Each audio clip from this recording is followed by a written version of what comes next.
As we said off the top, the conversation really starts and ends with Uconn. This is the fourth time in Geno Auriemma's history that he's brought an undefeated team into the tournament.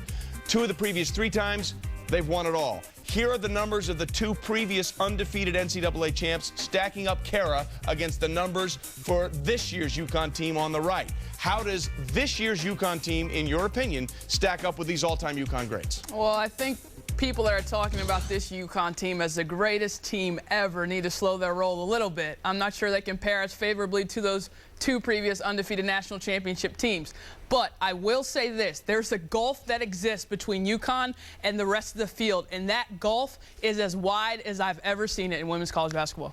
What key ingredients would that team need to pull off the upset? Well, like first, what Kara said, slowing your roll. I like that. But I think what teams need is they've got to have a terrific point guard, very mature and able to handle a point guard like a Renee Montgomery.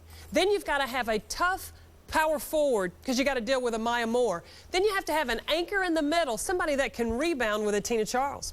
All right, those are great ingredients. It's nice to have those things. Is there a team in the field, in your opinion, that has those ingredients? Well, there's a team that I think can challenge Uconn, and I think that possibly could be Maryland. You've got Renee Montgomery, you've got Demaria Lyles, and you have Lynetta Kaiser anchoring down low, but she's just a freshman. But as we said, Uconn is the team going into this tournament with a target on their back, 33-0, undefeated on the season, and we're joined now by the leader of that team, and that is Maya Moore. Maya, what is it like to go into this tournament knowing that you really haven't even been tested yet? You haven't had a game that anyone's been closer than 10 points. Well, I think that just the way we practice and have been playing in all of our games all year, and just the high energy level, the intensity that we've been bringing day in and day out, just gives us a lot of confidence to compete against any team we face. Well, certainly they're not letting off the gas, Geno isn't anytime soon, as we saw you just a few moments ago going through a workout. What sort of things are you guys working on right now as you prepare to go into the tournament? Just tightening up a few loose ends, just trying to get back some of the fundamental things that maybe have fallen off during the year. Just continuing to get our plays down and just kind of back to the basics. It's hard to believe any fundamentals have fallen off when you're 33-0. Now, you and obviously all the Uconn fans and the Uconn players hoping to go back again to the Final Four. You were there a year ago as a freshman. What did you take away from that experience now that might help you in a journey to get back there this year? I definitely learned a lot from that experience, just having been there and knowing what it looks like, what it feels like, and not really being as starstruck, with the Final Four, and just knowing how much focus it really does take once you get there to win that first game and then to go through to the championship and win the second one. So, this year, I think we're all a little more focused and a little more experienced. Well, I can certainly think you know a thing or two about winning this year, 33-0 going into the tournament. Maya, we appreciate you being with us. Best of luck in the tournament, and of course, stay tuned and we'll let you know where the Uconn Huskies are headed in just a little bit. Thank you. Uconn has won the national championship. 39-0, Connecticut is perfect. What a remarkable year. They go 37-1 and win back-to-back national championships. Uconn wins 3 national championships in a row. The men and women have done it in the same year. As we continue on the selection show, there is only one region we have not unveiled for you, and in no surprise, in the Trenton region, the #1 overall seed in the tournament, unbeaten, unbruised, and untested. Uconn at 33-0 takes on Vermont, the 16th seed out of the America East champion. And Maya Moore does so many things so well, Carolyn, for Uconn, doesn't she? There is not much this young woman can't do. She can even make mistakes look good. She plays tough defense. She will get out on the break and run in transition. She's a rebounder. She can drop the three. And when she has her form down, strong wrist, it is money in the bank.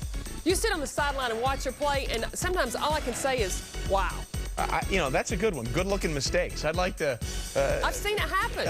We'll see what Geno has to say about good-looking mistakes for Maya Moore. But there they are. They enter the tournament unbeaten for the 4th time. 2 out of the previous 3 times they went on to win it all. The only time they didn't is when Nikisha Sales suffered that devastating injury right before the tournament. It comes to mind, hello, welcome to the path of least resistance region for the University of Connecticut. You know, Connecticut has dominated the field all year long, and it's shown and proven by the strength of their region, which is, I think, the weakest region in the tournament. Well, and I've talked to Coach Ariema, and he says, you know, if this were a playoff series, best of 5, best of 7, yes. But I've played in the NCAA tournament, and you've got to be good just on that night. If you happen to catch Uconn on a bad night, they could be vulnerable. Now, I haven't seen a bad night yet, but there's a possibility. It could happen. So, in other words, we've had a core sample of 33 games, and we still haven't seen that bad night from Uconn. No, but it could happen. But as we said off the top of the show, it is certainly possible. All right, Geno, first your thoughts on Kara calling your March to the Arch the path of least resistance. Well, she's probably biased because where she went to school, but other than that,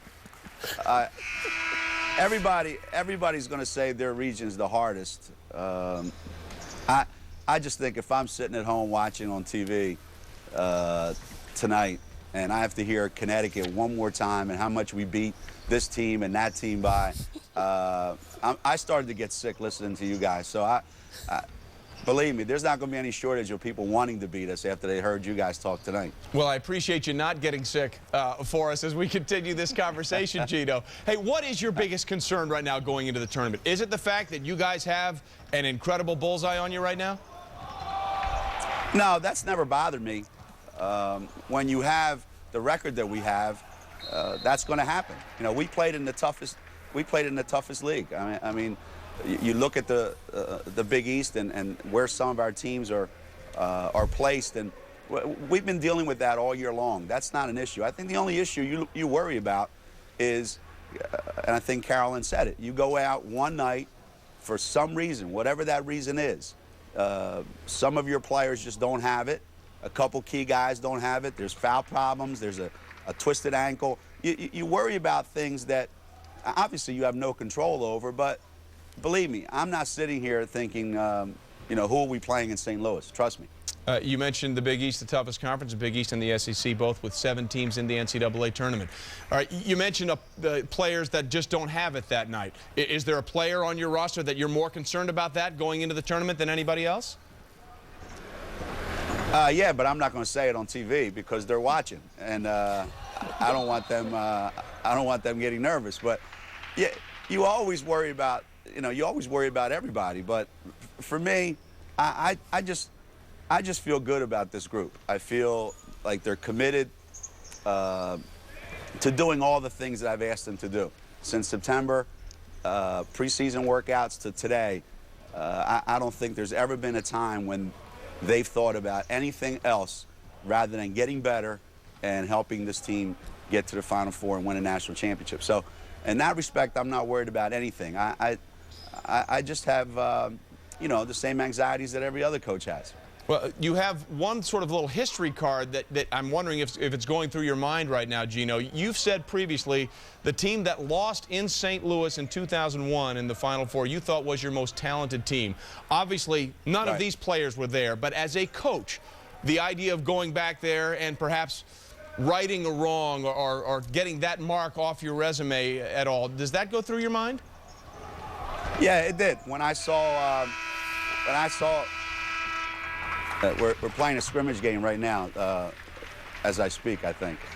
It's actually, we're at the intramural championships here, so you have to bear with us. No problem. But what happens is you think back the minute that St. Louis is announced as the Final Four, you think back to your emotions that day. You know, Diana Taurasi was, I thought, the best player in the country, and she went, you know, 1 for 13. And you think back to being ahead in the semifinal game and you lose. But maybe that loss helped the team the following year be 39-0. So I'm anxious to start the tournament. If we end up in St. Louis, we'll talk about what happened there at that point in time, but not right now.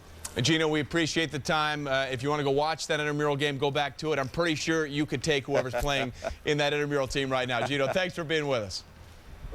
All right, thanks, guys.